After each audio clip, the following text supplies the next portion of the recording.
Welcome back to the best division in football with your boys Awthentik and The Beard, the best television show not on TV.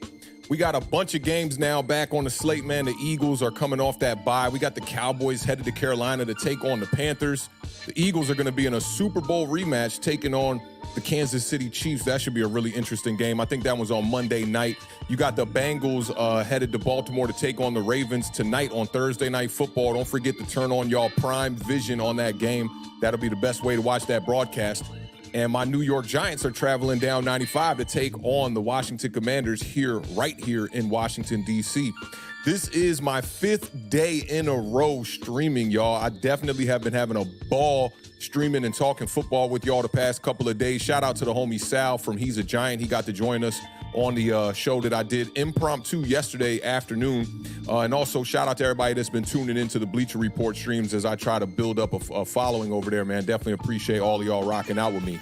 But we got a lot of games to get to, man, so let's bring in the best co-host in the country, my brother from another mother, the strong side to the left side duo. Mr. Beard himself is in the building. What's going on, fam? Another day, another dollar, man. Grinding, getting ready for some football. We got a good game Thursday night, good game Monday night. So, yeah, I'm excited, man. I'm very, very excited. You know, there's been so much talk, obviously, you know, in D.C. as of late with, you know, the Bill Belichick rumors. Oh, yeah, that rumor been flying heavy around here. I can go without it, you know, but hopefully that's not the case. I you know, there's some stuff going on there. I listened to a Giants beat reporter today on the radio. He was on the Team 980, so that was interesting. A lot of injury report update status sort of situation. Yep. You know, getting some inside information, and then obviously, you know, Cowboys are on a roll. And then listen, Super Bowl rematch. It's going to be interesting. Diving into some numbers for that game is the Kansas City defense.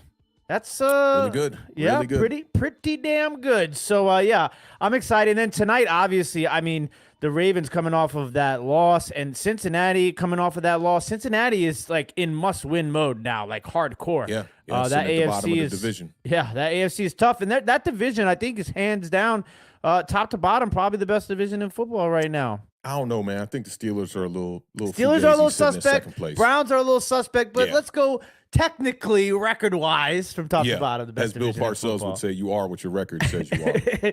But big shout-out to everybody in chat. I see them in the chat right now. I got to give a big shout-out really fast.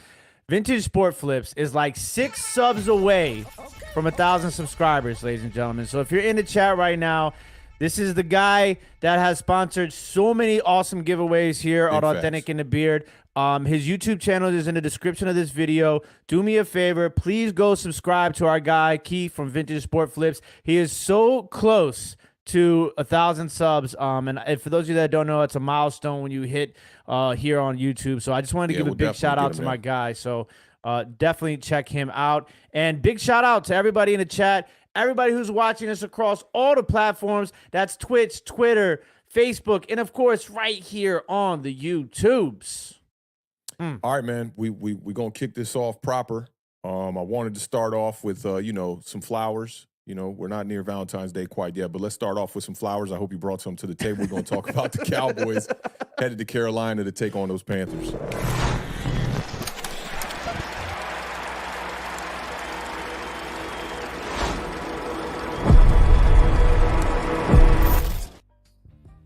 All right, y'all, this should be a pretty easy matchup to determine here, man. The Dallas Cowboys sitting at 6-3 going to Carolina to take on the Panthers, who are 1-8.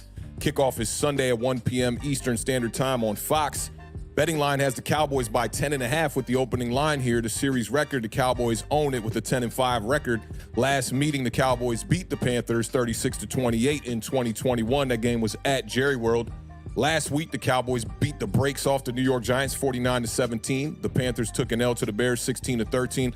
A loss for the Panthers, this is a pretty interesting statistic here, would ensure their 6th straight losing season since David Tepper purchased the team in 2018. So you're looking at 6 straight losing seasons if they lose on Sunday to the Dallas Cowboys. Dallas is 10-3 against the Panthers in regular season games. 2 playoff matchups between these two teams. Carolina won both of those games. Jake 1-96, one in 2003. I imagine the 03 one could have been Delhomme. I don't think Delhomme was there in 1996, though. The Cowboys lead the NFL with 14 games of at least 40 points since Coach Mike McCarthy arrived in 2020. So the narrative that some people are trying to say Mike McCarthy needs to get fired. I've heard rumors Bill Belichick is coming to Dallas, so just going to throw that out there as a possibility. Kind of like the rumors you're hearing about him coming to Washington as well, but he has at least 40 points in 14 games, and 3 of them have came this season since Mike McCarthy became the play caller. The Dallas Cowboys offense has definitely been on fire. Last time that they played the Carolina Panthers, Dak Prescott had 4 touchdowns in that game, and get this, on just 188 yards. With 300 yards passing on Sunday, Dak Prescott can set a franchise record with 4 straight games of at least 300 yards passing. The Beard, before I get off into my bag for the Dallas Cowboys, and maybe somebody in the chat will say I'm a Dak Prescott slobber or whatever the hell they called me last time. Let me see what you got to say about this game. Listen, Dallas is just, you got to do what you've been doing, okay? Just take care of business. The thing is, you know, Dallas is outside of Arizona, they've done what they're supposed to have done against teams of this caliber. And I think that's a big difference between a lot of teams, especially, you know, my Commanders. You know, they lost to the Bears, they lost to the Giants. Two games they should have won if you're looking at games that you should win, you know. But Dallas doesn't really play down the competition as much as some of the other teams can do in the NFC East. So I just think they have to take care of business. Don't beat themselves, okay? You know, we talked about the penalty issues with Dallas. Don't allow yourself, you know, to put yourself in a hole with all these penalties. Now, if Carolina wants to try and win this game, I mean, it's a long shot. Let's just be perfectly honest. For sure. That losing season is coming one way or another. If it's not on Sunday, it's going to be one of these other weeks, okay? But, you know, they're going to have to figure out a way to run the ball. I think this Dallas offense is just firing on all cylinders right now, okay? So there's the only way you stand a chance is to do everything you possibly can to keep that offense off of the field. So you got to try and run the ball. The problem is Carolina can't really run the ball, okay? They're 27th in the league in yards per game, running at 90.3. Dallas has the 15th best defense against the run, only allowing 109.1 yards per game. So I don't know what's going on with Miles Sanders down there. You know I'm a big Chuba guy, but they're going to have to find a way to run the ball. That's the only way you can keep Dallas's, you know, offense off of the field. Now, one of the good things that Carolina does do is third down defense. Now, obviously, if you want to stop Dallas, you got to stop them from converting third downs. That's a big part of their offense. So Carolina is 9th in the National Football League against the third down, only allowing opponents to convert 35.5% of the time. The problem is Dallas's offense is second best on third down conversions, okay? They're converting third downs on 47.2% of the time. Now, Carolina, obviously, if you want to try and convert third downs to stay on the field, you're going to have to figure out how to do that. They are converting 19th. They're 19th in the NFL and converting third downs at 37.7%. Dallas also has the second best third down defense at 32.7%. So look at that. Second best offense on third down, second best defense on third down. That has a lot to do with winning football games. So, you know, there's some things that has anything to do with the coach? I mean, yeah, maybe, yeah. Nothing against Mike McCarthy. Listen, I'm not a Mike McCarthy hater. I'm just, you know, I'm just planting the seed. That's what the Beard's here to do, you know? Like, you can just call me Coach Chia Pet. You know what I'm saying? I'm just planting the seeds, letting things grow. You know what I'm saying? So I'm just letting them know. Chia Pets, I feel like you didn't have to plant seeds, but I get the metaphor. I mean, you didn't have to plant seeds. Yeah, right. They were like seeds inside of them. What was it? Chia. Yeah, that's It's like if you get the Chia Pet commercial right after the clap on commercial, you got yourself a nice little remix right there. Okay? And then you know what you'll get? You'll get the my neck, my back, the emergency call joint that they used to have back in the day. I can't get up. I can't get up. I'm falling and I can't get up. That one. Yeah, that's for all the OGs out there. I think that this, you know, a lot of people like to look at games like these and say trap games. For me, I don't see a trap game here. Nope. It's not one of those games where like you're going up against maybe Houston earlier in the season sort of situation, you know, like that sort of a trap game. For me, I think Dallas goes in there, they take care of business, get out of there without any injuries, and you should be okay, you know. Yeah, I definitely feel you on that. James Funk had a fantasy question. You know we got to prioritize these 100%. Would you play Gus Edwards over Ford, Henry, or Pachenko? I don't know about Henry. I have to play Henry. Yeah, I think you gotta play Derrick Henry, and I think Pacheco, listen, is a tough play because you know you're going up against that Philadelphia run defense, and we'll talk about that a little bit later. But that Philadelphia run defense is number one in the league. I think you're going to see Kansas City air the ball out on Monday night. The only one I would think about outside of Derrick Henry would be Ford, just because I think Cleveland's going to look to run the ball a lot now, obviously without Deshaun Watson for the rest of the year. And the rookie for Baltimore is expected. Keaton Mitchell. Yeah, he's expected to see more workload this week. And not even expected. He's gonna. I mean, his last 2 weeks have been incredible. I got some numbers actually on him. He in the last 2 games, he has 200 yards on just 14 touches and 2 touchdowns. They're going to get him to rock. So I have Gus Edwards on my fantasy squad too, and you can see the numbers slowly diminish after he had that 20-plus fantasy point game just a couple of weeks ago. So I think we go Derrick Henry here. I think we're in a consensus. Yeah, I'd go Derrick Henry. It is. Thunder 404 says hot take: Mike McCarthy gets fired after the season. I'm sure you like that. The way you read it, you kind of seem like you like it. I don't think it's that hot of a take. It all depends on how the Dallas Cowboys perform because you know the Cowboys they don't have time to be patient over there. I don't think that if he gets fired, it's necessarily going to be because he's a bad coach. I think they just need to move in a direction to get them a Super Bowl. It's been over 30 years. Totally agree. Yeah, but you know, speaking on this game, Gregory left a comment in the comment section on one of our videos. He didn't particularly tag you, but I thought that this was directed at you. He says, Awthentik, here is a nice bit of info. Dak Prescott versus every quarterback in the league in the last 4 games. Number 1 in passing yards, number 1 in passing touchdowns, number 1 in total touchdowns, number 2 in completion percentage, number 1 in quarterback rating, number 1 in yards per attempt, number 1 in EPA. Yeah, he's on fire. There's no other way around it. I mean, that's why I said they're firing on all cylinders right now, and they're doing it without a insane run game, which generally I've used personally as an excuse for Dak not being, performing at the level which he's capable of, which is obviously what we're seeing over the last 4 weeks. But when him and CeeDee Lamb are on this same sort of page, I don't know how you stop that. It's gonna be interesting when they start to play a little bit, tougher competition. But I think that's really not happening that often for the next couple of games. Their schedule, man, kind of lightens up here after this. But you spoke on CeeDee Lamb, 51 receptions for 617 yards in his last 4 games. That doubles the output of any wide receiver for the New York Giants right now.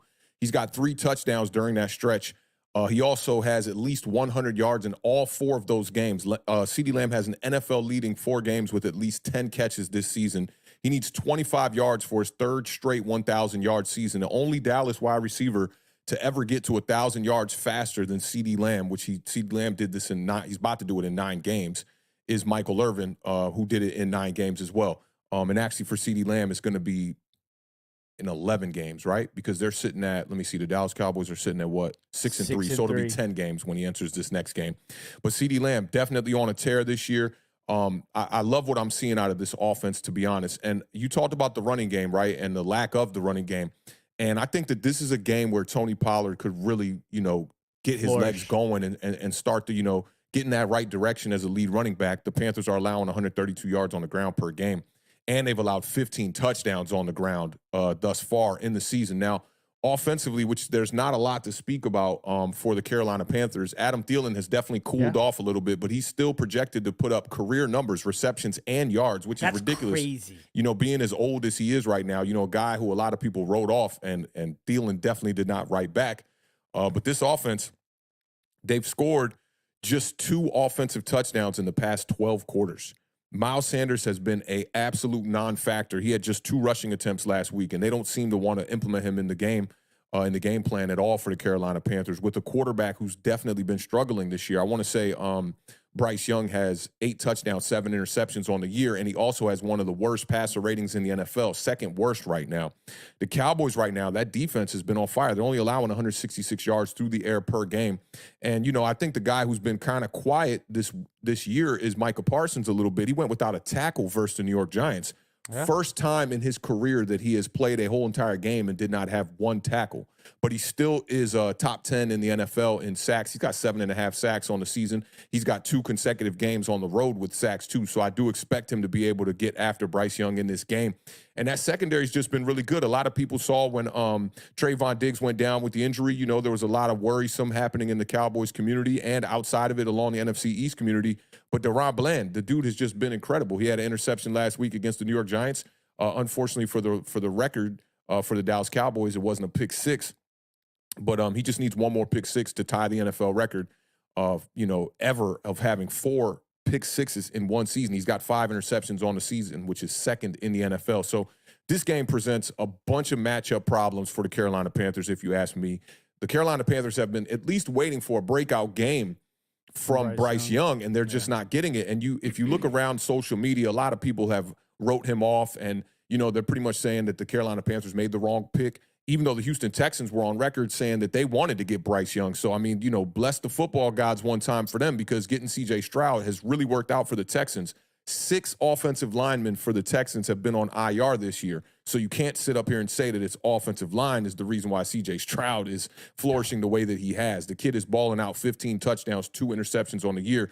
And I'm really rooting for Bryce Young to get things back on track. I think that he's in one of the worst organizational situations in the entire NFL right now. I told y'all the stat about 6 straight years now. This is going to be since Tepper purchased a team where they'll have a losing record. So something's got to give here. I know Frank Reich gave up play calling just the last 2 weeks, and the numbers they've decreased even more. So I don't know what they're going to do to get things right. For me, I got the Cowboys in this one. You talked about this looking like a trap game to some people, and I'm right there with you. I don't think this is a trap game at all. This is a bad team versus a good team, and I think the good team should come out on top. The Cowboys are favored by, what was it, 10.5 in this one? 10.5, yeah. Yeah, I think they'll cover. I'll take the Cowboys in this one, and I think that the Cowboys are going to win this game in impressive fashion. Coming off a game against the New York Giants, 49-17. They might ante up here. I feel like I didn't put down enough points for Dallas now. What you got the score at? I got it 28-13. Yeah, I think they run it up a little bit more than that. I don't know if they quite get to 49. I think it'll just be more of a blowout victory. I'm gonna go 38-3 Dallas Cowboys. Oh, brutal. Hey, I don't know how they get 13, being a Panthers fan right now. I hope the Panthers win. It'll help my New York Giants get a better draft position. Yeah, listen, and I would hope the Panthers win too, because it helps my Commanders still have a chance. Oh no, y'all out of here, bro. Y'all out of here. No losses by the Dallas Cowboys are gonna help y'all, unless it's playing against them. That's gonna be that.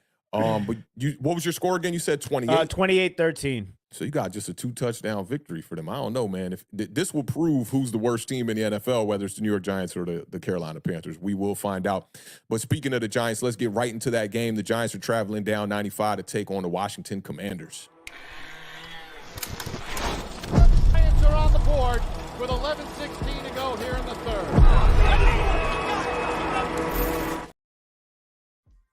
Kind of forgot to talk about Jake Ferguson in that last matchup, too. He's definitely been coming along as of late. Jake Ferguson, man, 3 touchdowns in his last 3 games. He's got, 31 receptions for 164 yards? No, he's definitely entered the starting lineup. Definitely entered the starting lineup. Travis Kelce was on a bye last week, too, so I was kind of forced my hand, to be honest. But the New York Giants sitting at 2-8.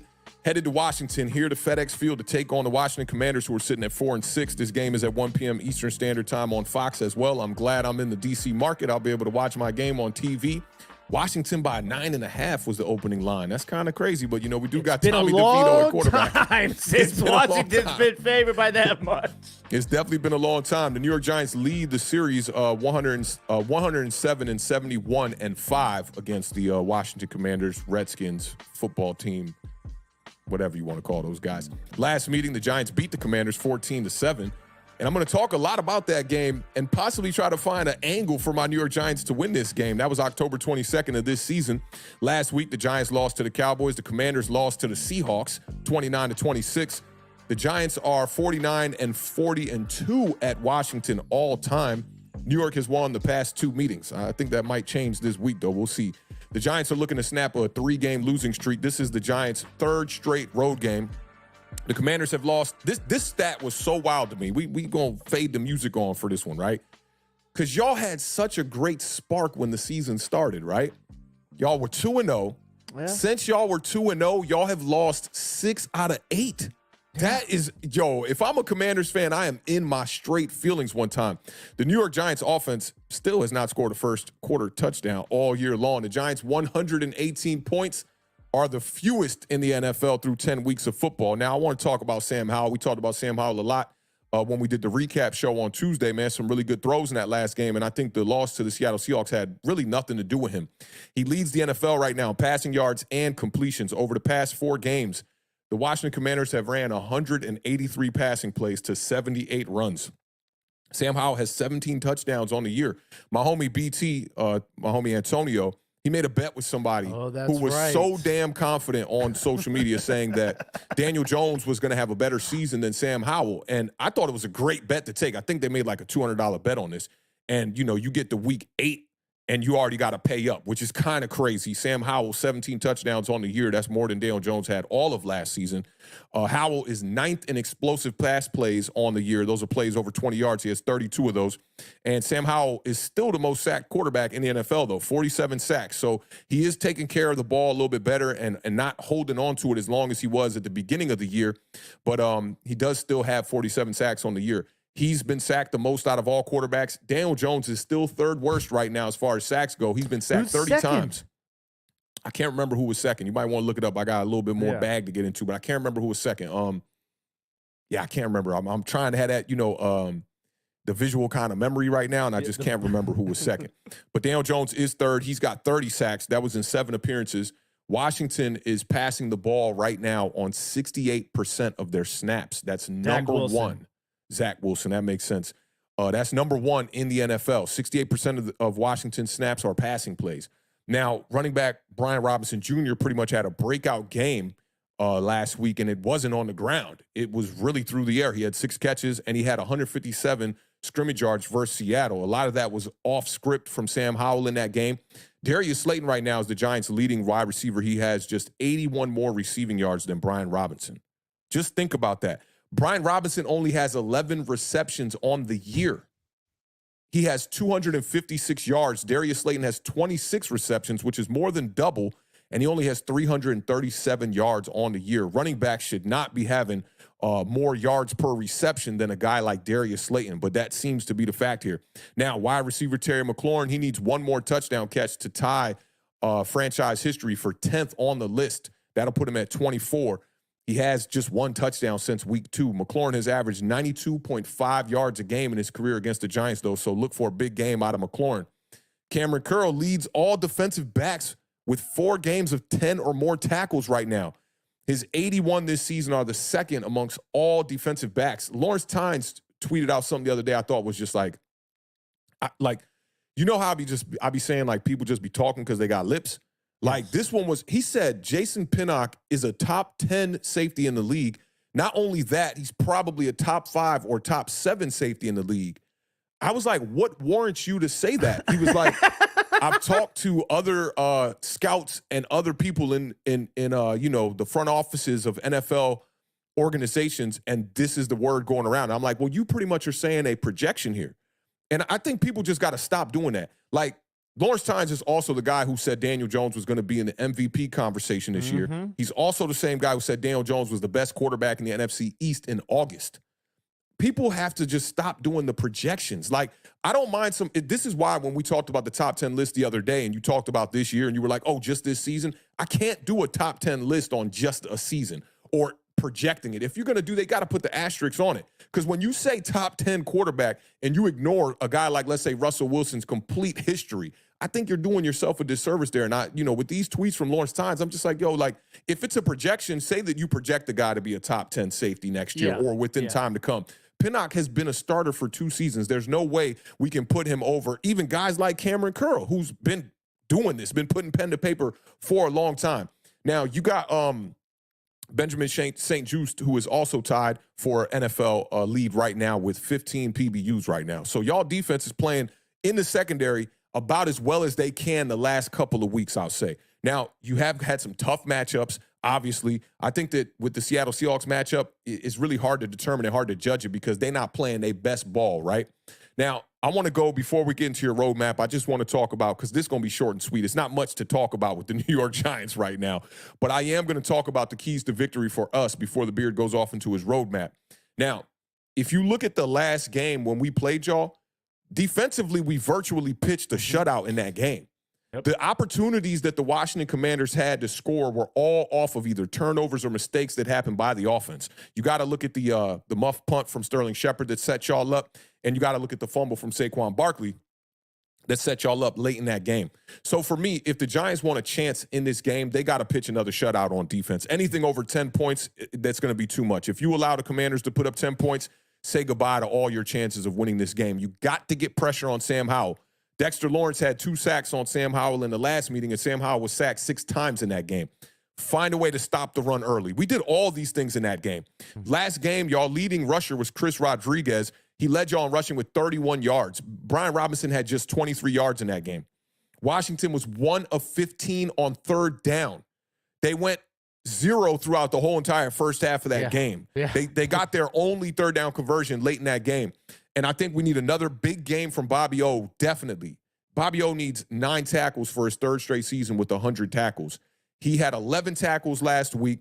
He's had at least 5 tackles in 18 games in a row. Okay, this dude has been all over the place, not only in New York, but also when he was a Colt. And this is the craziest part about it. This is some real Iron Man shit right here. I saw this from Art Stapleton earlier. Bobby O has played 100% of the defensive snaps. He has not came off the field not one time. So those defensive keys are definitely going to be how we stay in this game. You got to pitch a shutout straight up. Second, you got to run the damn ball. I thought they did a decent job of that in the last matchup. Saquon had 21 carries for 77 yards. He was also effective in the pass attack. He had 3 receptions for 41 yards and a touchdown. The Giants ran the ball 32 times in that last matchup. 8 of those were from Tyrod Taylor, but you did see Matt Breida get a couple carries in that game as well. Commit to the run. Barkley has rushed for at least 50 yards. Yo, to the people who support Saquon Barkley, listen to this segment. I'm telling y'all, these are some statistics that you could run with. Barkley has rushed for at least 50 yards in 10 consecutive games. It's the longest active NFL streak right now. He had the injury early on in the year where he missed, I believe, 3 games. He's still 11th in the NFL in rushing right now with 568 rushing yards, which was more yards than he put up in his year coming back from the ACL injury. He has the 6th most attempts, so they're working Saquon Barkley. He's tied for 3rd with 4 runs over 20 yards. Those are explosive runs. So Saquon's definitely got to be a factor in this game. I thought last week the Giants got away from the run just a little bit too early, tried to kind of show you, I think they're feeling pressure from the fans. Like, they're like, yo, let the kid Tommy DeVito throw the ball a little bit. They're letting him throw the ball a little bit. He did have, I want to say, 2 touchdowns in that game against Dallas. He's got the most passing touchdowns for your team right now. Yeah, I saw that. That's a bullshit stat. I saw Bad Dog tweeting that out. I'm like, dude, you were getting blown out 28-0 at the half, 40 to whatever. And then it's like, okay, you get a garbage time touchdown here. Then you get one to Sterling Shepard late in the game. So it's like, I don't hold too much weight to Tommy DeVito having 3 touchdowns. He also has 3 interceptions too. So he's got half the amount of interceptions that Daniel Jones has. And Tyrod Taylor had no interceptions when he played with us. Definitely taking care of the ball. So we got to run the damn ball. And last but not least, you got to force some turnovers again. And you cannot turn the ball over. Sam Howell had the 1 interception last matchup versus the Giants. Saquon fumbled in that game. Like I talked about earlier, Sterling Shepard with the muff punt. You cannot allow those things to happen. Play clean football. If you don't got the personnel to be out there that's going to be able to challenge the Washington Commanders to be able to, keep this game close, then at least play mistake-free football with what you can do, which is mentally you can go out there, don't jump off sides, eliminate all these holding penalties we're having on offense, don't get the late personal fouls and stuff like that, and absolutely you got to take care of the ball. So for me, I don't see too many lanes for the New York Giants to win this game because I think that the Washington Commanders offense is playing just a little bit too well for the type of personnel that we're going to be having out there on the field. And you got to keep in mind how banged up the New York Giants team is as well. It's a shell. That's the big difference too, is that this team is what's crazy is it was a shell of when it started, excuse me, when Washington and New York first played. The Giants team now is even more of a shell than that team was. I mean, it's just no Tyrod Taylor obviously makes a big difference, when it comes to the game between Washington before and then this game. I think that's going to be one of the biggest difference makers, obviously. Outside of that, defensively, Thibodeau, questionable. You talked about Bobby O. He's also questionable. Aziz is questionable. Even a couple of the wide receivers are questionable. Most of those guys will probably play. But Jalen Hyatt was in the concussion protocol. I know that. Yeah, I think Thibodeau was also in concussion protocol as well. Yep. So, those are some things to keep an eye out on. Thibodeau is obviously, he's a game wrecker against Washington. He's one of those guys where he seems to always play well against Washington. So depending on who's playing and who's not playing is going to make a big difference defensively, especially for the New York Evan Neal's going to be probably out for this game with the left ankle injury. Yeah, Dory Jackson's probably going to be out in this game. And then you got Andrew Thomas was limited today as well. Wandale was limited today as well. Cordero Flott was limited today as well. Deontay Banks was limited today. Yo, it's really bad for the New York Giants right now, bro. They can't fit them all on the page. Right. It's kind of bad. It is definitely kind of bad. I mean, you talked about a lot of the things, though, that, obviously Washington has to do different. The third downs is it's crazy. And they're not doing it, throughout most of the season. They're 21st in the league right now in converting third downs at 37.2% of the time. You got to get better at converting third downs. Yeah. I preach that so much because it affects the game in so many different ways, not just offensively but defensively. Because the more third downs you convert, the longer you're on the field, the better it is for your defense. It's a domino effect. So that's why I'm always talking about third downs, because I believe in that as being such an important part in a team. Because it has that domino effect. Obviously, you talked about the 6 sacks, and you also talked about how Sam Howell's been getting better. I think, hasn't been sacked more than 3 times over the last 3 games, I believe. Yep. So that's something that they have to do, obviously. The penalties, too. You talked about for the Giants, not having penalties. Washington was horrible in that game against New York. They had 10 penalties for 75 yards in that first game. And that's something that it's interesting because there's a lot of what I preach about Dallas. Washington has to do right now, especially in this game. You the man in the mirror right now. Yeah, 1,000%. I'm not one to run away from it at all. Because listen, Washington cannot go into this game and beat themselves, because that you will lose this game if you lose this game. Oh my God! I think Washington could play their worst game and still walk away with a victory. They could, yeah. But listen, if Washington loses this game, it's crazy. And I'm gonna be upset. It's nobody's wins in that situation, huh? Yeah, right. Awthentik and the Beard both lose if Washington. Yeah, we're gonna show up on Monday. That giant overreaction gonna be on fire, bro. I talked about this in the recap of the Seattle game. Is Washington's defense and giving up big plays. Nobody gives up more big plays than Washington, especially in the pass attack. Facts. Yeah, it's horrible. So they have to keep an eye out, especially if Hyatt plays. He's a guy that will torch Washington in that big play department. Saquon, obviously, at any point in time can rip off a play of 20+ more yards, whether catching the ball or running the ball. I think everybody can agree on that. But yeah, you're gonna have to. Washington's gonna have to get to the quarterback. They have to. DeVito's getting sacked crazy amount. How many times did he get sacked in that Dallas game? Was it 8 times, 7 times? I think it was like 8 times. Yeah, you got to get to the court. But Washington hasn't had. We've had 1 sack since you let go of Chase Young and Montez Sweat. Yeah, right. And that sack was barely a sack. It was like a 0-yard lost sack. You know what I'm saying? Like a half a yard more, it wouldn't have been a sack. Wouldn't have been a sack. So it's just like, they got to find a way to get to the quarterback. And listen, it's going to be interesting to see the matchup between Eric Bieniemy and Wink, because Wink dominated that game against Washington the first game. So how does Eric Bieniemy respond to Wink's, chess moves? That's what's going to be really interesting for me to watch. You brought that up. Like, not a lot of people use that Washington game, the first one, as like a reference to, give Wink some flowers. Like a lot of people don't use that one because Wink has not had a great year, but strapped for personnel, obviously. But that game, we damn near pitched a shutout that game. Because I think that a lot of people looked at what was happening with Washington as, a Sam Howell problem, an offensive line problem. And so it's easy to get lost in the shuffle of, what the Giants did schematically in that game. I mean, they were throwing some really interesting stunts, blitzes, all types of stuff. So, it's going to be a lot of that sort of stuff, but we can go ahead and just jump right into this roadmap, unofficially sponsored by Waze. All right, let's get right to it. Yeah, you're getting on the freeway. What? No, turn right. Get out of the lane. No. Okay, get in position. Just get out the lane.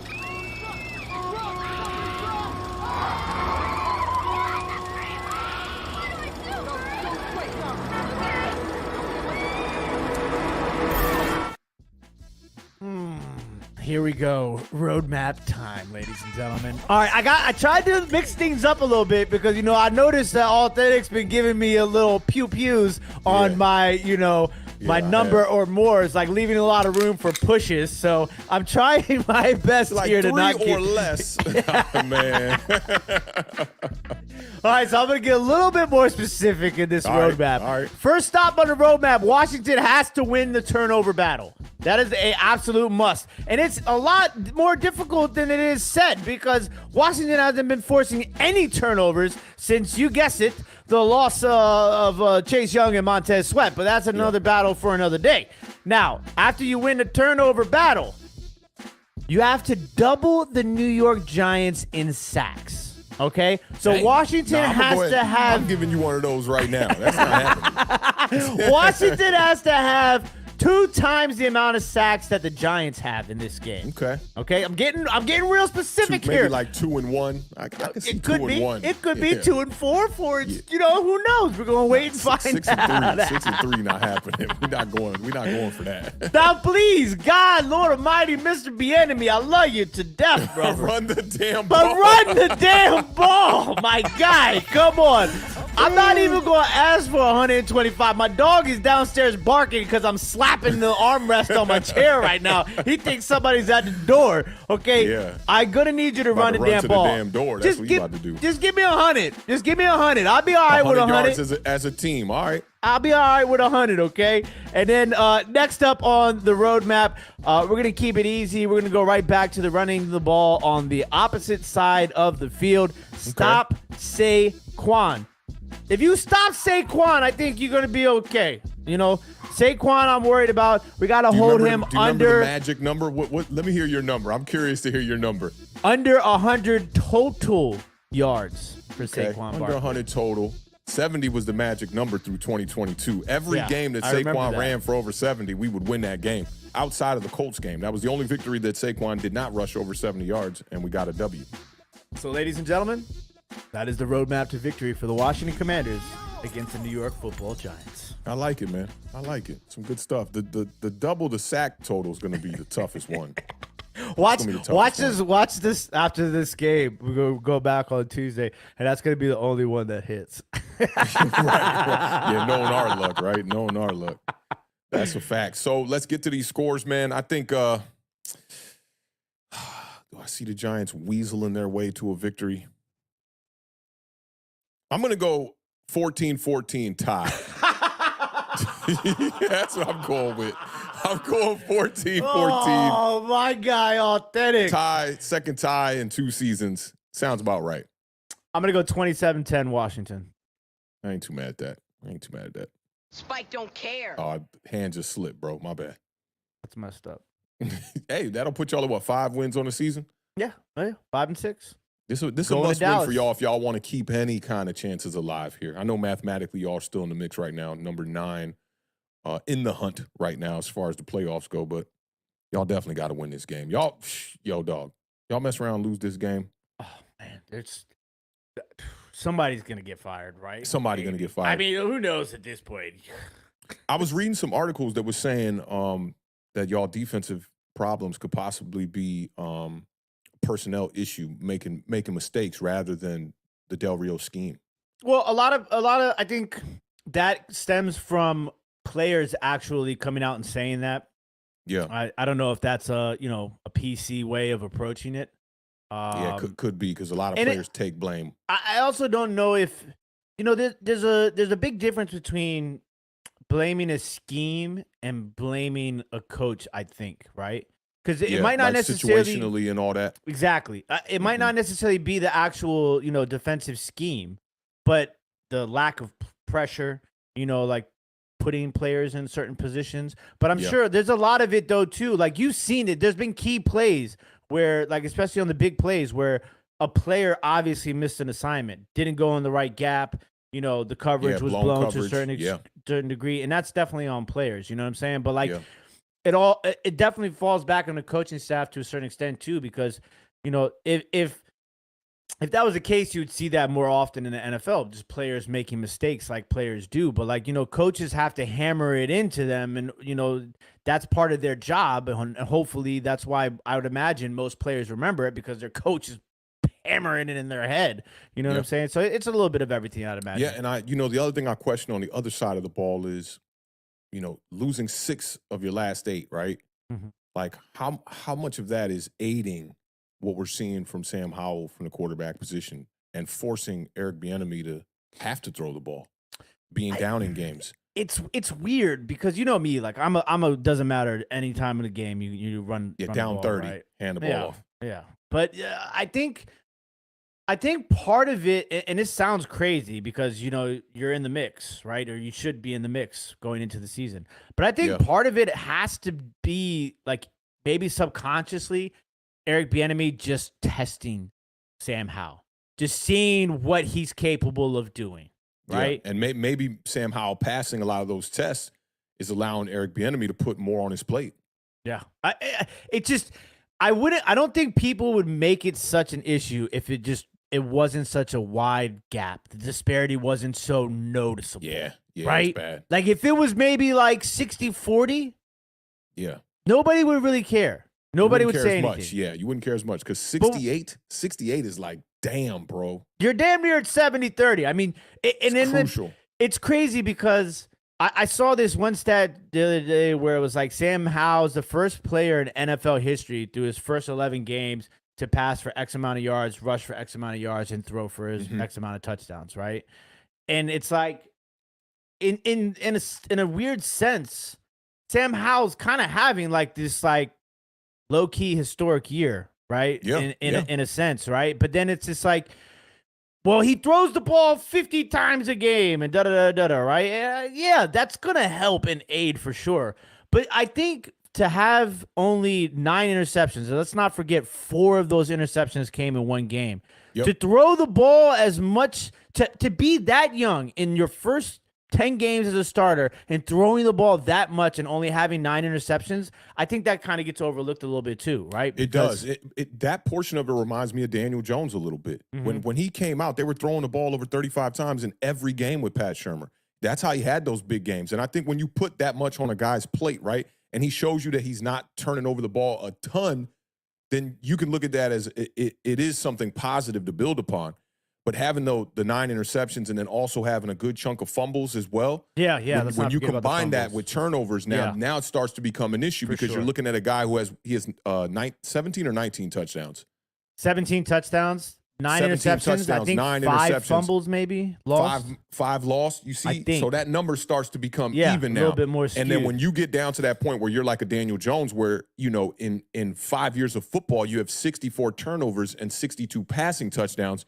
Then you're going to run yourself into a problem. Yeah, and I think that, Sam Howell's on the better side of those things right now. But I also think continue to take care of that ball, it'll help him out. I also think that you brought up a great point about that. I think it was Tuesday when you were talking about the difference is going to be, can he get past that 1 turnover a game player? That's it. I thought he'll was be a great quarterback point in this league if he can do that. Yeah. Because then your interception number gets cut in half. Your fumble numbers get cut in half. And then you're looking at a guy who has 17 touchdowns, 4 interceptions. I mean, dog, you'd be in the MVP conversation right now leading the league in passing yards. It was an interesting conversation on the radio today about the radio host and his co-host / producer. In the beginning of the season, they did high comp versus low comp of Sam Howell, like going into the season, player-wise. And then they revisited it now and said would they change their high comps and low comps. And the high comp for the host was Andy Dalton. And he stuck Andy had to some it. good years. He had some good years. And which was interesting. If you really go back and look at Andy Dalton, I mean, he was top 15 of the league for most of his career for a long time. in Cincinnati, you know? And so Who was the coach? Marvin Lewis? Marvin Lewis, yeah. They were in the playoffs religiously, but he did have some good talent around him too. Andy AJ Dalton. Green. He had AJ Yeah, AJ Green man. was over there for a while. Yep. And then Ocho Cinco. Did he play with Ocho Cinco? I remember having this think so. conversation with somebody. I think he did for like a year, maybe. Yeah. Maybe He for a had year. to have had Ocho Cinco and Hushmazada for a little bit, right? Nah, I don't think he had Husmanzada. I don't think he did. Here's the thing, though. I don't think he had either one of them. Maybe somebody in the chat can correct us because I feel like Husmanzada was the name where I was like, I thought he played with him, and I think that was Carson Palmer.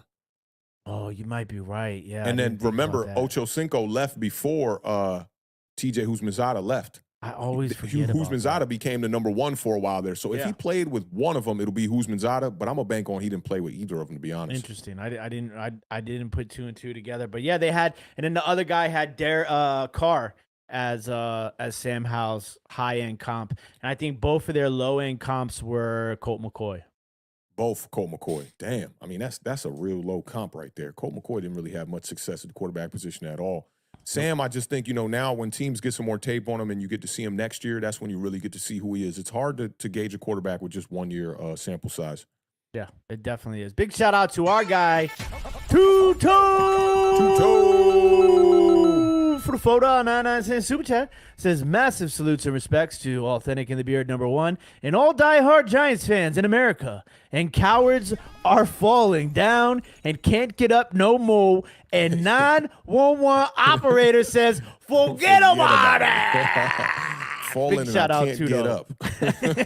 You must have Big been shout watching out to early on in this Yeah, show, I know. Tudo. I know. He had to have been.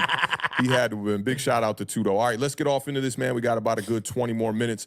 Let's get off into this this Eagles and let me Chiefs give you my score. matchup. 27-10. 27-10 you got for this one. Oh, you 27-10. did give it. Yup, you gave it. Yup. Okay. Wanted to make I sure like that. I It's had that on convincing. record. If y'all play to y'all capabilities, I think that's where you'll be at. But I'm looking forward to this matchup, man. Super Bowl rematch. Let's get right to it.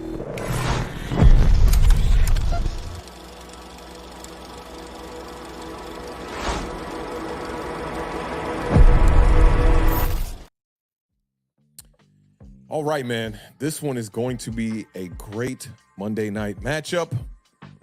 Cannot wait for this one, y'all. So the Philadelphia Eagles and the Kansas City Chiefs will be taking on each other Monday night, 8:15 p.m. Opening line got the Chiefs by 3. I don't know, man. I think that's a little sus. It's kind of a pick'em game, I guess, because the Kansas City Chiefs are at home, but still, I don't know, Down man. to Philadelphia 2.5 is sitting now. at 8-1. Down to 2.5, so even worse, okay? It's still bad for me, okay? Kansas City 7-2, Philadelphia's 8-1. The last meeting was the Super Bowl. I feel like the Chiefs snuck away with a victory. The best player on the field that day was Jalen Hurts. They ended up losing to the Chiefs 38-35. Both teams were on a bye last week. The Eagles have the best record in the NFC, and the Chiefs have the best record in the AFC. So this might be a Super Bowl preview again for the run it back. The Eagles have won 8 of their first 9 games for the second straight year. Jalen Hurts is 25-2 over his past 27 regular season games. This stat is amazing. I got a couple of Jalen Hurts numbers that are so amazing. He has won 12 straight regular season games against teams with winning records. The narrative that Jalen Hurts cannot beat winning teams needs to be thrown completely away. That ties an NFL record from Peyton Manning and your boy Vinny Testaverde for the longest streak since 1950, okay? 12 straight regular season games where he has a win against teams with winning records. Amazing stat. The Chiefs have won 4 straight against the Eagles, all of them during the Andy Reid tenure. And the Eagles have not won in Kansas City since 2005. You're going to have no Dallas Goedert in this game. He broke his forearm just a couple weeks back. People will say that Patrick Mahomes is having a down year, which is wild because it's kind of an up year for a guy like Sam Howell, right? 17 touchdowns, 8 interceptions, 2,442 yards, 68 completion percentage. Last year, he had 41 touchdowns, 12 interceptions, 5,250 yards, and a 67% completion percentage. Now, I'm not a mathematician. I don't do these projections too crazy, but that's pretty much half a season. You double it up, the numbers should be kind of close. The 41 touchdowns might be a little egregious, but those numbers should be a little bit close if Patrick Mahomes can double it up. And we all know when the season progresses, Patrick Mahomes actually gets even better. Tough game versus Denver with the 2 interceptions and no touchdowns, but he bounced back in the game against the Miami Dolphins with 185 yards and 2 touchdowns and no interceptions. The Chiefs have the longest active streak right now with at least 15 completions. How many games you think the Kansas City Chiefs have had at least 15 completions straight for? Regular season or including regular season? Regular season. 48. 99 straight games. The Kansas City Chiefs have at least 15 completions. 89 of those games are with Patrick Mahomes. So that's the longest active streak right now. Some more history for Patrick Mahomes as well. This will be his 44th consecutive start. That's second longest on the Chiefs' all-time list. Limited weapons this year for Patrick Mahomes, right? And he's the only quarterback that really people just expect him to just be at the top of the league, although the weapons over there need to be improved. Reminds me a lot of the Buffalo Bills and Josh Allen, although he does have Stephon Diggs, and Kansas City Chiefs do have Travis Kelce. Kadarius Toney, Justin Ross, Sky Moore, Marquez Valdez-Scantling, all of them have less than 21 receptions and less than 2 touchdowns on the year. The guy who's been emerging lately as, I guess you could say, wide receiver 1 is Rashee Rice. Yeah. 32 receptions for 378 yards with 3 touchdown catches in his past 5 games. Travis Kelce was super quiet in the game before the bye, just 3 receptions for 14 yards versus the Miami Dolphins. And Kelce does lead the Chiefs in receiving with 57 receptions for 597 yards, 4 touchdowns. I need him to get back right. Patrick Mahomes and Travis Kelce have connected for 50 touchdowns in their career. They need 2 more to pass Drew Brees and trivia Marquise Colston. Jimmy Graham. The third most quarterback. I should have set this up for you, right? It's the third most quarterback to tight end touchdowns in the NFL. I wonder if Marquise Colston and Drew Brees got more than what he had with Jimmy Graham. I'm going to say no.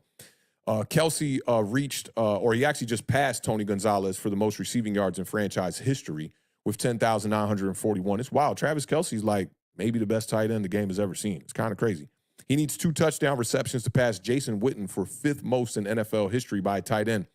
Eagles pass defense is definitely going to present some opportunities. They're ranked 28th in the NFL right now. It's probably the only unit on their defense or on their team that has really been struggling. It's going to be a test for the Chiefs secondary, though. This is the matchup that I'm really looking forward to. A.J. Brown, Devonta Smith, both have been playing really good football. A.J. Brown leading the pack. 6 straight games over 125 yards before being held to just 66 yards versus that Dallas Cowboys defense before the bye. Brown has 4 touchdowns in his last 3 games. He's second in the NFL with 1,005 receiving yards. He's the fastest player in franchise history to reach 1,000 yards in just 9 games. Now, do you remember the narrative when A.J. Brown came over there? Like, he kind of is not like an alpha, real elite type of wide receiver 1. Yeah, both you and I thought that those people who said that were absolutely crazy. Absolutely ridiculous. And then a lot of people were saying that A.J. Brown is making Jalen Hurts, but now he's having 2 of his best seasons with Jalen Hurts. Probably the same people. But Jalen Hurts is actually making A.J. Brown better than his years when he was with Tannehill and whatnot, right? Devonta Smith has a touchdown in each of his last 2 games. He just has one 100-yard game all year long, though, but he did have 99 against the Washington Commanders in their matchup. So the Chiefs secondary, they're definitely going to be tested in this game. But right before the bye, they were tested by probably the number 1 wide receiver unit in the entire NFL with Tyreek Hill and Jalen Waddle. They held Tyreek Hill to 8 receptions for 62 yards, Jalen Waddle to 3 receptions for 42 yards. The Chiefs have the 4th-ranked defense in the NFL, and the Eagles have the 5th-ranked offense in the NFL. This is going to be a fantastic matchup. I'm pretty sure the Philadelphia Eagles are going to come out on top. I think that we're about to see. Let me word this properly before people, click this up, put me on Twitter and shit, right? You're going to be on somebody else's sack eventually. I think we're seeing a change of the guard a little bit here. I think that the Eagles have a better roster than the Kansas City Chiefs do. And if they see each other in the Super Bowl again, I think it's going to yield well for the Philadelphia Eagles. I'm not going to pick just yet. I'm going to see if you can convince me with anything. But I'm leaning Philadelphia Eagles in this game. Listen, I battled on this one back and forth. I really did. What's crazy is both these teams are coming off of a bye too. Yeah. So it's like, and listen, how many times year after year after year do we hear about Super Bowl hangover. Oh my God. We ain't man, that's heard- the biggest crock of bullshit. Oh we my ain't heard God. none of that with the None of that. Philadelphia Eagles. They Yup. got what? Or for the Kansas City Chiefs. Oh yeah. But I mean, generally they say the person that loses the Super Bowl is like under 500. I was gonna ask you that because I feel like a lot of times Super Bowl hangover be for the team that won too. But what you're saying is most part they're saying the team that loses usually falls off. I've seen that with the San Francisco 49ers for sure. Rams, a lot of the you see the it a lot Rams. of times, right? But I mean, like what you're saying is about the Eagles. I wholeheartedly believe it. They get better. It feels like every year. They only get just better every year. They get better in the middle of the year. They're always adding some random pieces that make things Howie work. Roseman, bro. Oh my God. Yo, Twitter is such a fun and funny place. Like, I had a homie who told me today, like, I was talking about the Daniel Jones contract, and he was like, well, they write, a 2-year or 3-year. There's always an out in contracts. I just screenshot Jalen Hurts' contract. I'm like, look at this. The cap hits are like $35 million every year. And then I had another dude try to set me up, right? You know how people try to ask you a question and try to, it's almost like they're putting you on a stand, right? He was like, I don't even know this dude for real. I ain't gonna lie. Sometimes he be DMing me and whatnot. He might be watching right now. I don't know. If you're watching right now, forget your name. But if you're watching right now, I'm about to put you on the spot, right? He said, do you wish that Jalen Hurts was the quarterback for the New York Giants? I was like, listen, nope. I said like this. You ain't setting me up. That's the answer you should say, right? Hell, yeah, right? I said, look, I do not wish for things that I cannot have. Done. Out of here. I just had to interrupt you to just throw that out there. That's why Awthentik is authentic, ladies and That's gentlemen. why. You're not about to set me up and be like, man, Awthentik was in the DM talking about he wished he had Jalen Hurts, man. He's a Philadelphia Eagles fan on the low. You're not setting me up with that bull. Definitely not. Definitely not. There's some interesting matchups in this, and we talked about this briefly to start the show, and I was kind of surprised. Kansas City, okay, they are, you talked about the pass defense and Philadelphia's pass offense, number 5 versus number 5, right? But Kansas City allows the second fewest points in the National Football League. They're only allowing 15.9 points per game. That's crazy. And you're going up against the Philadelphia Eagles. They average the 3rd most points per game at 28 points per game. You taking the over, the under on that 28 for the Eagles? Okay, listen. This is a sketchy game. I feel like the under might hit in this game. I think it's going to be a little bit more of a defensive battle than more so than an offensive battle. You know what I'm saying? You are convincing me right now. You are and convincing me. Also, okay, the turnover situation is going to be one to keep your eye out on because obviously we've seen Jalen Hurts turn the ball over more this year than in his previous, seasons, right? But it doesn't really affect the team as much. Obviously, Kansas City, as good as that defense is, right, and as good as Patrick Mahomes is, Kansas City is tied for the 5th worst turnover differential in the National Football League. They're -4. Like, to me, that's kind of interesting to be only allowing 15.9 points per game, right? Yeah. But not really forcing turnovers. Like, usually those things kind of go hand in hand. And I'm sure Dallas Cowboys fans can tell you about that because that's been something that they've been relying on for the last couple of years with that defense, So to have that is kind of interesting to me. And then what's also interesting is Philadelphia. Now we're talking about turnovers, right? Philadelphia is tied for the 2nd fewest forced interceptions in the National Football League. Okay. They only have 4 interceptions all Interceptions year. are tough, but with the way that their pass defense has been playing, they've been bad against the pass, and that's probably why. So that's why when we were talking about Pacheco, I'm looking at this is a Patrick Mahomes sort of game, in my opinion. Now, we're going to get down and gritty here. Just, there's not a game that passes on Awthentik and the Beard without the Beard talking about 3rd downs. Okay? Facts. Philadelphia Eagles, the absolute best 3rd down team offensively in the National Football League. It's about 50%, right? They 50% of 3rd downs. Don't even listen. This is the other thing too. When Philadelphia gets the ball, it's not 1st and 10. It's 1st and 8. Every single time. Because you have to think about this. If it's 4th and 1, 4th and 2, they're going to go for it. Yeah. Right? Right.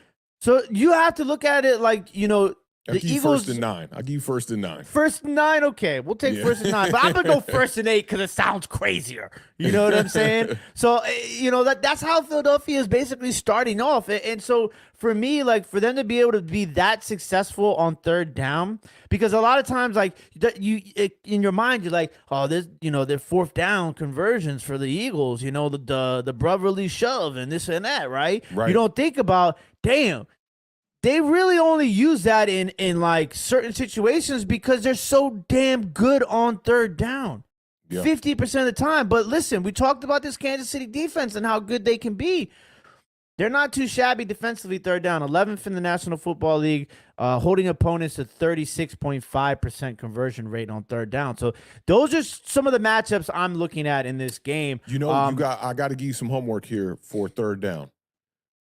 I feel like just like how we do with red zone efficiency, we need to know the attempts. The attempts. Yep, because some of these teams could be excelling on first and second down, having a higher success rate on those downs. And I want to see how it compares to the number of attempts on third down in comparison to efficiency. Because when it comes to red zone, if you have maximum attempts like somebody like the Dallas Cowboys or like the 2022 Buffalo Bills, you can have a lower efficiency. I want to see how that correlates to third down as well. I was looking at that with red zone earlier today. I was looking at because I'm kind of curious because some of the teams up there, I kind of like, I want to look, and I was surprised that there's some not as much discrepancy as I would have thought based on the attempts to conversions sort of situation. But I definitely now have my intrigue has definitely been struck, and I'm gonna dive into that a little bit with these third downs. And I know with team rankings, who I go to for a lot of my stats, they do most of those statistics like per game. I don't like that. It'll be like third downs per game or attempts per game. I just want a total number. I mean, you could add it up, obviously, but I just want a total number when I look into those. So I need another source for that, to be honest. I use Pro Football Reference. Yeah, I like Pro Football Reference for like some other stats. Team rankings is good as far as like the search engine, like optimization makes it easy for me to find those numbers all in one place. But I'm gonna start going to PFR and do that. All right, I'm gonna pick it. I went back and forth on this game, like I said, man, but I gotta lean Eagles. I just think they're the better team. I know, and we're gonna look like idiots when the Chiefs go out here and beat the socks off these bums. I got so you going Eagles? I got Eagles 23-20. Kind of low scoring for these two teams too. I'm gonna go. Damn, they both coming off the bye. That's crazy. We don't got time to be bojangling though. I'm gonna go 27-23. Philadelphia Eagles. God damn. Can't believe I'm doing that. All right, let's get off into this last matchup. The Cincinnati Bengals are going to be headed to Baltimore to take on the Ravens one time.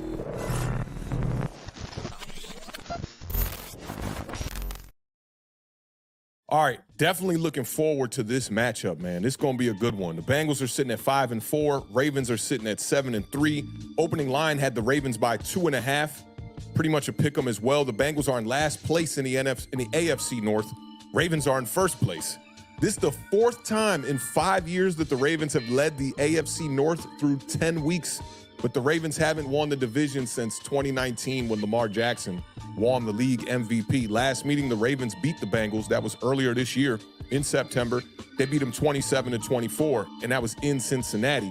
The Bengals have won 4 of the past 6 games, including last season's playoff matchup where Lamar Jackson did not play in that game. And I don't know if you remember the fumble on the 1-yard line from Tyler Huntley trying to get over the pile. I really just needed to do a tush push there and get in the end zone. Huge, return it for a touchdown. And the Cincinnati Bengals end up winning that game. Last week, the Bengals lost to the Texans. My man C.J. Stroud out there was showing out. And they almost blew that game. That was what was crazy about it. The Ravens lost to the Browns in a heartbreaker, 33-31. No T. Higgins for Cincinnati, but they absolutely will have Jamar Chase coming back off the back injury. Irwin, who I said on the parlay, when Higgins is out, Irwin's a guy. Caught a touchdown. What was his stat line? Touchdown? I think he had like 6 for 63 and a touchdown. That's what's up. Jamar Chase had 5 catches for 124 yards and a touchdown against the Texans, even with the sore back. Last time that he played against the Ravens, which was 2 years ago, 204 receiving yards for Jamar Chase in that game. Well, listen, the Ravens defense is a lot better this year. Much better. I think much so. better this year. Now, the Ravens offense has been decent as well. They're overall ranked 9th. They're averaging 362.7 yards per game. They got the #1 rushing offense in the entire NFL, averaging 154.9 rushing yards per game.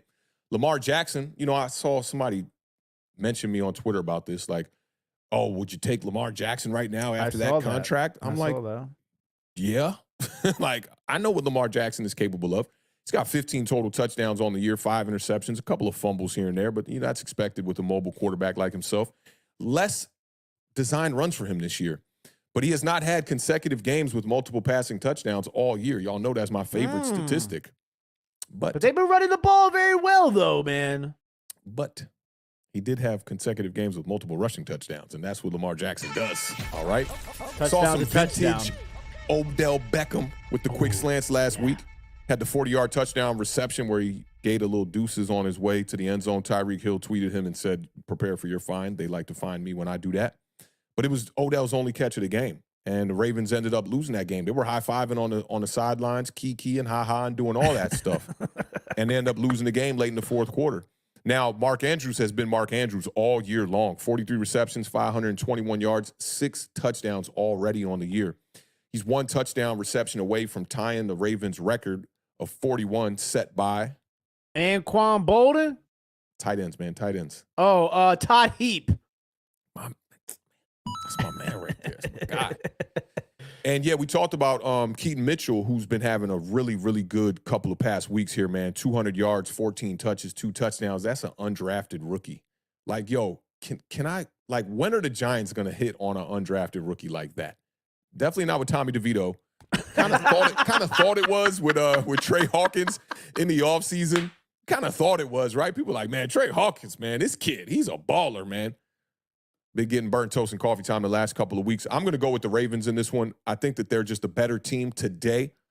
I think that without T. Higgins, the Bengals are going to struggle a little bit on offense. And the biggest thing for me with the Ravens this year, their rushing attack has just not been there, man. Joe Mixon has just not been there.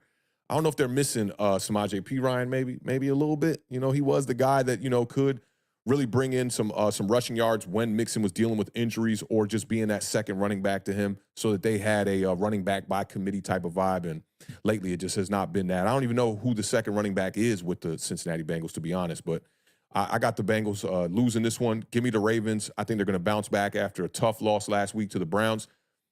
They've been putting up points. I'm going to go 29-21 Ravens. It's tough for me to pick against my Bengals. Oh, yeah, I forgot. You are a fan. Yeah. Listen, these are 2 of my favorite quarterbacks to watch play. That's why we started off the show. I was like so pumped about, Thursday Night Football. I love watching these 2 guys play. They're 2 different quarterbacks, but they do a lot of the same things really well. And so what do you think those things are? I'm just curious. I think that both of them can be very accurate at times. Both of them have an arm. I think I want to say Lamar's leading the league in completion percentage. Am I wrong about that? No, you might not be wrong. I know he's pushing 70. I will say this about Joe Burrow, though. Like, as a prospect, not known for the arm talent as far as strength. He's accurate, though. I'll definitely give you that. He's extremely accurate. And one of the better anticipatory type of throwers in the NFL as well is Joe Burrow. The one thing I really like about Joe Burrow, when he rolls out of the pocket, he's one of the only quarterbacks I see still doing this. Both hands on the football. I was going to say both of them doing this. Both of them work well in the pocket. They do it different ways, right? Like Lamar is a lot more agility, right?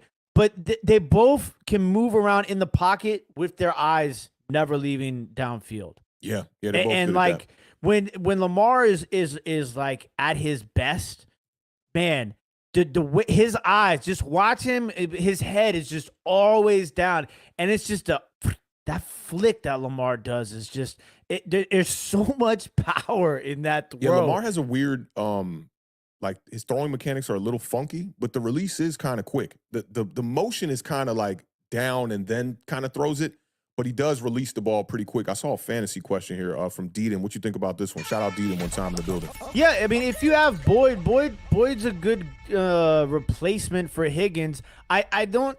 It's always interesting when a wide receiver is out, right? Because sometimes you automatically go and you think of the next guy in line, right? But sometimes it's not necessarily the next guy in line as much. This is fantasy wise, as much as it is the guy that's replacing him at his position. Yeah. You know, so like that's why like when slot wide receiver, exactly or X wide receiver. That's why Boyd when I did talk have a big about game Irwin. last week though. Higgins was out last week as well. Yep. Yeah, and Boyd had a big game. He went over 100 yards against the Texans. Yeah, He had so 8 for it's definitely the play if with and he had a Higgins out. 64-yard reception in that game too. Yeah, at a clutch moment as well. Yeah, I'd definitely play Boyd tonight, especially if you are T. Higgins, owner as far as your fantasy goes. I'd play Boyd in replacement for him for sure. Yeah, so I'm gonna go ahead and I'm gonna take the Bengals, 24-20. I need the tally up, man. If you want me to sit down with you and tally the scores up, we got to see where we at because I feel like I've been dusting you. I'm gonna keep it real. I feel like I've been dusting you on these picks, bro. It's close. It's close. Okay. Beard says it's close. I trust him. I trust him. It's not like we're talking about the Cowboys here. Nothing like that. I definitely trust him. Whoa. Little bit of a shot there. No, there was nothing but love for the Cowboys this week from the Beard. Oh, see, now you had to throw some more BS out there, man. Come on now. So kickoff is about to happen here just shortly. Make sure when y'all turn on this Amazon Prime stuff, man, y'all get that Prime Vision. You can click the broadcast, and then it shows you 3 different broadcasts. They got the Telemundo version of the broadcast, the regular version of the broadcast, and then the Amazon Prime Vision, which is the one. I'm telling y'all, watch that to be able to see the game on all 22 with all this AI, diagrams and stuff drawn on the field is really the best way to watch football. I hope that Fox and CBS are really paying attention. And if you struggle, a lot of people have struggled because Amazon Prime is not promoting how to even do this, and it's not easy to see on the app or on your device and whatnot. So if you're struggling, hit me up on Twitter. I'll definitely guide you on how to do it and whatnot, man. But any last words before we get them out of here? I want people to catch this kickoff for sure. Big shout out to everybody in the chat. We appreciate all the love and all the support, everybody across all the platforms. Don't forget, head over to Vintage Sport Flips. Get my guy to 1,000 subs. He's donated a lot of awesome stuff to this show that we do for giveaways. Everybody enjoy Thursday Night Football. Make sure you guys are following Awthentik on Bleacher Report as well. And big shout out once again across all the platforms because we see you guys on Facebook. We see those hearts and those thumbs up on Facebook as well. So thank you guys for the love. Yes, sir. Finally going to get a break tomorrow from streaming. 5 straight days. I might cook up some pre-recorded content. I did clip up a piece of that. I saw that stream with Sal from He's a Giant. Make sure y'all go check out He's a Giant. Anybody interested in draft content, they are the best at it. Definitely go check out my homie Sal, my homie Monty. They're also in the spaces that we be in on Twitter. Them things get a little reckless. Don't judge me when you pull up and you hear, certain profanity and certain conversations that are going left, going crazy. Shout out to Kai 001 who popped in the other day. That was a great time. But y'all know what it is, man. Keep raising that bar. Keep living those dreams because the universe flows in Technicolor and surround sound. Rest in peace to the podcast GOAT, Mr. Combat Jack himself. And that's a wrap. Y'all enjoy y'all football tonight. I will see y'all on Sunday morning for the parlay. And then I'll see y'all Monday for the Giant overreaction after we play those Washington Commanders. Y'all be good. Peace. Peace.